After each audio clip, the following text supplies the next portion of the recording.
E aí galera, tudo bem com vocês? O vídeo de hoje é para falar sobre algumas especulações que têm surgido relacionadas às chegadas e saídas de jogadores do Cruzeiro para 2019. Desde o início eu vou pedir para você deixar o like no vídeo, se inscrever no canal caso não seja inscrito, usar os comentários para deixar as suas opiniões e lembro que o vídeo é feito com o patrocínio do OneFootball, que é o maior aplicativo sobre futebol do planeta com mais de 20 milhões de downloads. É um aplicativo muito completo onde você encontra tabelas de campeonatos, inclusive informações de transferências, negociações, mercado em geral, próximos jogos. O aplicativo ele é personalizável de forma que você pode receber alertas quando seu time está jogando, quando sai gol e tudo mais, além de acompanhar não só o futebol brasileiro, mas as competições do mundo inteiro. Então tem as principais ligas europeias, tem também competições de seleções para você acompanhar como está o rendimento, além das notícias sempre muito bem atualizadas, vídeos das partidas, enfim, é um aplicativo realmente completo que tem tudo que a gente precisa saber sobre futebol. E o melhor disso tudo é que ele é totalmente gratuito, está disponível tanto para Android quanto para iOS e o link para você baixá-lo aí para o seu celular tá aqui na descrição desse vídeo, beleza? Pois bem, a primeira especulação que eu vou falar aqui é uma que vocês perguntaram muito a respeito, que seria de um acordo entre Cruzeiro e Flamengo para que o Sassá fosse para o Flamengo na próxima temporada e o Cruzeiro recebesse o lateral direito Rodinei. Isso foi veiculado em um canal não muito confiável, digamos assim, mas como muitos de vocês perguntaram a respeito, eu vou abordar esse tema. Sinceramente, eu não consigo achar nenhuma lógica nesse tipo de especulação e aí tem vários motivos. O primeiro deles, o Sassá é um jogador que tem um histórico de alguns problemas disciplinares, digamos assim, o Mike que o diga, mas a grande verdade é que o Sassá não tem problemas nenhum dentro do clube, tá? O Sassá lida muito bem com o elenco, nunca vi ninguém sequer sugerir que o jogador tenha problemas internos com o plantel, muito menos com a comissão técnica. O próprio Mano Menezes sempre fala dele brincando um pouco, que ele é meio doido e tudo mais, que a gente sabe que é mesmo.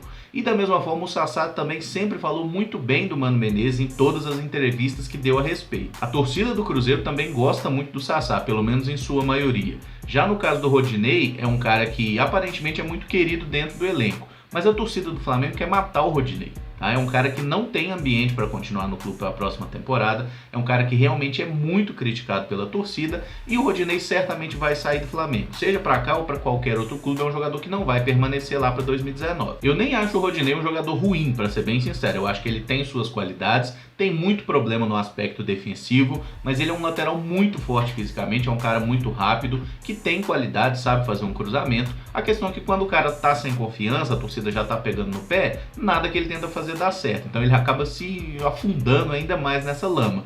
Não é um jogador que, digamos assim, seja um jogador brilhante, não seria o meu primeiro nome para a posição, longe disso. Mas eu acho que se houvesse, por exemplo, um empréstimo dele ao Cruzeiro, melhor que o Ezequiel ele é. Então ele poderia ser útil, mas a gente tem que lembrar que é mais um daqueles jogadores que o Mano Menezes precisaria fazer um trabalho de lapidar esse cara, de melhorar o rendimento dele, E vamos ver até quando vai ser esses milagres aí de Mano Menezes para fazer lateral aprender a marcar, porque no caso do Egídio ele conseguiu. O Egídio ainda dá uma escorregadinha ou outra às vezes, mas em geral ele fez uma temporada bem segura pelo Cruzeiro. Mas o grande ponto que essa troca não faz sentido é porque além do valor dos jogadores ser muito diferente, o Sassá é um jogador muito mais valorizado que o Rodinei, o Flamengo não tem nem treinador e nem presidente definido para o ano que vem. Então não tem como o Flamengo estar fazendo negociações desse tipo de trocas e tudo mais, porque sinceramente ninguém sabe quem vai mandar. Entendeu? Até a venda do Paquetá, que foi fechada pela atual diretoria, foi extremamente questionada muito por isso. Tipo, se o cara tá saindo, pra que vender um jogador? Ele vendeu o Paquetá, na verdade, para equilibrar o caixa, para fechar a conta no azul. A gente sabe como funciona essa questão de diretorias em geral. Os caras pensam muito mais neles do que no clube. Mas eu duvido muito que o Flamengo esteja pensando em fazer negociações do tipo, por exemplo, o Flamengo já tem vários atacantes lá. Tem Henrique Dourado, tem Uribe que chegou agora no meio do ano, tem o Lincoln que é um garoto também de muito potencial que certamente vai ter mais espaço no próximo ano. Então eu não vejo muito essa necessidade do Flamengo em contratar um atacante como o Sassá. E eu também não acho que exista a possibilidade de haver um negócio nesse estágio, em que o clube não sabe muito bem quem vai tomar as decisões do futebol para o próximo ano, tá? Então isso para mim é só uma especulação para vender, o famoso clickbait, e tá dando certo, porque as pessoas acabam lendo muito, repercutindo muito isso. Outra conversa que rolou recentemente é que o Rafael Sobis poderia ir pro Corinthians para a próxima temporada, até o Neto falou sobre isso, pelo que vi. A questão é muito simples, o Sobis é um jogador que não conseguiu render no Cruzeiro aquilo que se esperava, tem um salário alto e até por isso eu não acho que seria ruim o Cruzeiro conseguir uma negociação com ele para o próximo ano. 2019 é o último ano de contrato do Sobis, né? Então se for para vendê-lo, para trocá-lo, é agora, né? No meio do ano ele já pode assinar um pré-contrato com outro clube para 2020. Entendo que se houver uma boa compensação, seja financeira ou até uma troca de jogadores que o Cruzeiro precise, pode ser bom para todo mundo. O Sobis não foi titular essa temporada, ficou no banco o ano praticamente inteiro, e eu acho que até o próprio jogador também, né, sendo para outro clube grande, eu acho que o Sobis teria uma certa propensão a querer ir. O salário dele é pesado, parece que é na casa de 500 mil, mas isso aí eu acho até que o Corinthians consegue pagar sem muitos problemas, tá? Então eu entendo que o Sobis é bom jogador, é um cara que tem qualidade técnica, ninguém discute isso, mas no Cruzeiro ele não é um cara indispensável. Não sendo indispensável e a gente vivendo uma crise financeira, eu acho que é uma boa ideia abrir mão desse jogador. Não sei se o Corinthians teria condição de pagar um bom valor ao Cruzeiro, acho que não, até porque nenhum clube brasileiro tem essa condição, né? Só o Palmeiras lá com apoios externos, né? E se fosse para pensar em uma troca, assim, jogador do Corinthians que poderia chegar para ser de fato útil ao Cruzeiro, eu não achei muita gente. Os mais valorizados ali, que são o Pedrinho e o Fagner, esses acho que não tem nenhuma chance. O Cássio é um excelente goleiro, mas a gente não precisa de goleiro. Aí um nome que me veio, assim, que talvez poderia dar negócio é o Cleison, que é um jogador de velocidade, atua pelos lados, tá em baixa lá no Corinthians e poderia ser uma boa para compor o elenco do Cruzeiro. Não acho que seja nenhum craque, um jogador que chegaria como titular, mas poderia ser uma opção, já que a gente teve problemas com essa questão de jogador de velocidade pelas pontas. Outro jogador especulado de fonte ainda menos confiável é o lateral direito João Pedro, né, que foi formado pelo Palmeiras, atualmente está no Porto. Ele foi comprado no meio desse ano por 4 milhões de euros pelo time português, mas não tem jogado por lá. São apenas 8 jogos pelo Porto, sendo que 5 foram pela equipe B, que disputa a segunda divisão nacional.